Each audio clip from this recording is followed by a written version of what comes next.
Sorry, let me just. Alright, tell them to put that in the trash can. The trash can, don't I mean the recycling bin? Aren't I gonna save the planet, protect Mother Nature, protect the environment?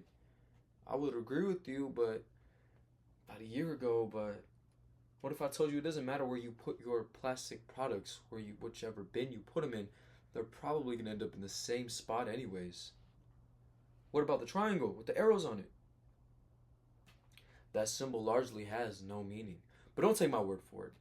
According to the documentary Buy Now the Shopping Conspiracy by Nick Stacy, we are told by Jan Dell, a chemical engineer, so largely more qualified than I am, that the vast majority of recycling labels on plastic products are false.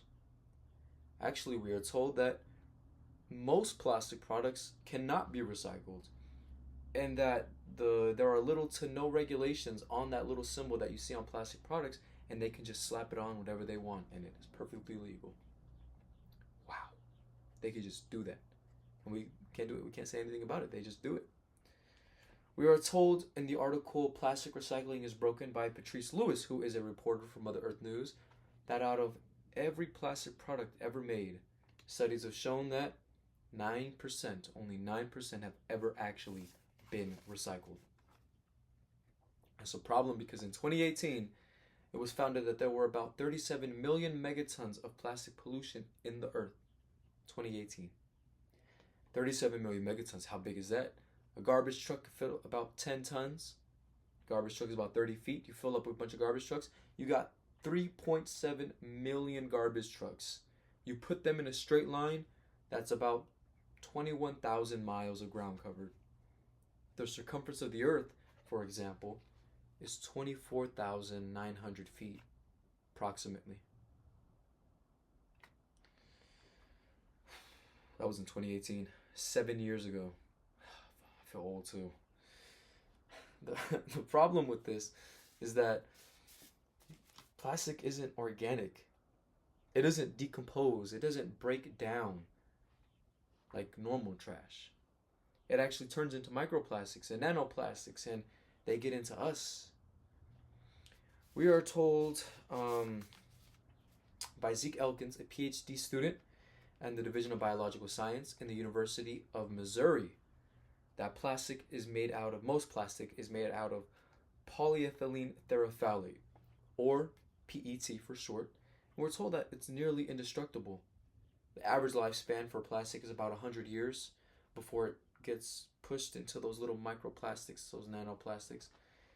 And that's not good. When you keep making more of something, it keeps piling up on the earth. For example, we have something called the Great Pacific Garbage Patch. Reference photo. The Great Pacific Garbage Patch in the Pacific Ocean. If you were to push all that trash together, it'd be roughly about 3 times the size of France, or 2 times the size of Texas. If you've ever been to Texas, you know how big that is. And this trash keeps piling up and gets in our food, in our water, in us. We are told, again by Patrice Lewis, in the same article, Plastic Recycling is Broken, that we have found nanoplastics in every human organ. They have been found in our fruits, in our vegetables, and worst of all, has been found in our infant children. How did they get into the infant children? Through the breast milk of the nursing mother. It's in us too.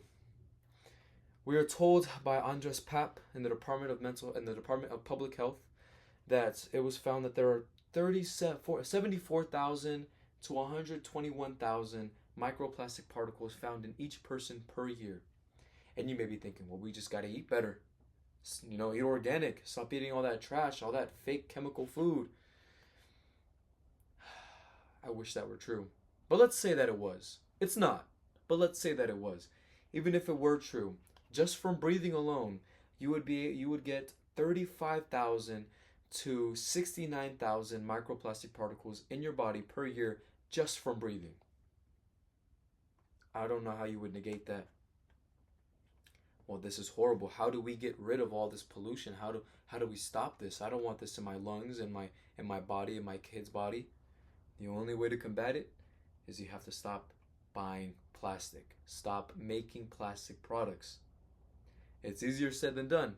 Plastic is in everything. It's in our clothes, posters, toys, mostly everything that we have has plastic in it because it's convenient, but it is dangerous. So the only way to combat it is you have to stop buying plastic, stop making plastic. You have to hit the companies where it hurts. For example, California has sued a plastic company for falsely advertising their plastic as recyclable, knowing that it was not recyclable. The only way to combat it is we have to fight them and stop making it because these people only care about money. These companies only care about money. So to combat our plastic pollution and to better our health, we have to stop buying plastic products. We have to bring these plastic products to areas that actually recycle. So that is how we're going to combat it. Thank you.